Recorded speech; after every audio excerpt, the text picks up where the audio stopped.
Me fais donc accueillir par la personne qui allait devenir mon plus cher ami. Central, une légende d'XCOM. Il pouvait me faire tous les débriefings, me donner des conseils, des tactiques, n'importe quoi. C'était un peu mon second en fait. À ce propos, un de nos soldats attend sa promotion dans la caserne. Vous devriez y aller.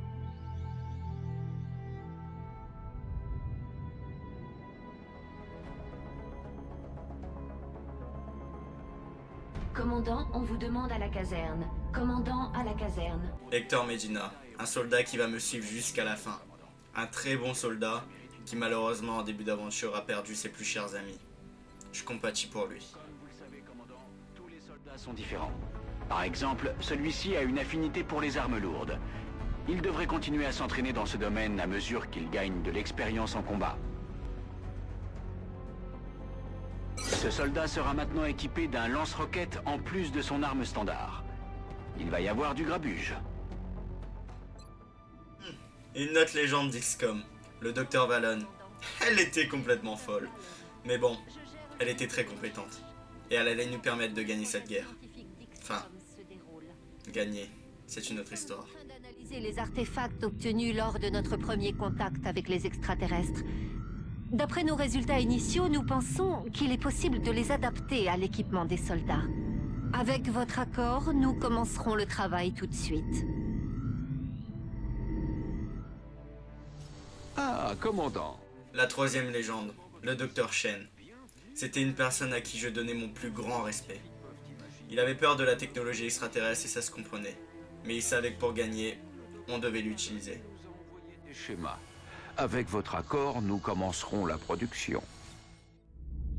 L'ennemi nous donne du fil à retordre, commandant.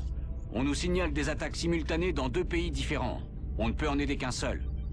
Le soutien de la nation choisie augmentera en retour, mais celle qu'on ne peut pas aider verra son indice de panique grandir. Je sais que ce n'est pas facile, commandant, mais vous devez faire un choix. En tant que commandant, je devais faire les pires choix. Choisir entre chaque pays selon leur récompense. Je sais que c'est un choix ignoble à faire, mais bon. On est en guerre, on peut pas se permettre d'avoir de sentiments. Enfin, même si j'en ai. Les soldats vous attendent dans le hangar. J'étais pas le genre de commandant qui restait à donner des ordres de loin. Je préférais aller sur le terrain. Ma première expérience avec les extraterrestres n'était pas fameuse. Un coup de roquette, un coup de grenade, et c'était fini. Ils sont pitoyables. Bonjour, commandant. Nous tenions à vous féliciter pour votre victoire.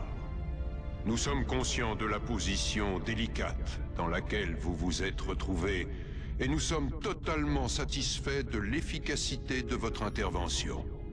Nous vous avons fait parvenir la récompense promise. Au revoir, commandant. Je vous souhaite bonne continuation. Me voilà donc, commandant Vlar du projet XCOM. Nous étions le seul rempart de l'humanité face aux extraterrestres. La Terre est si belle, l'humanité l'est tout autant. Malgré nos erreurs, on a su faire de belles choses. On n'a pas le droit de mourir, et on n'a pas le droit de laisser ces extraterrestres à notre si belle Terre. Alors certes, j'ai de grosses responsabilités entre les mains. Je suis peut-être assez jeune pour être commandant. Mais ce qui est sûr, c'est que je ferai tout en mon pouvoir pour préserver la Terre et ses habitants. Croyez-moi sur parole.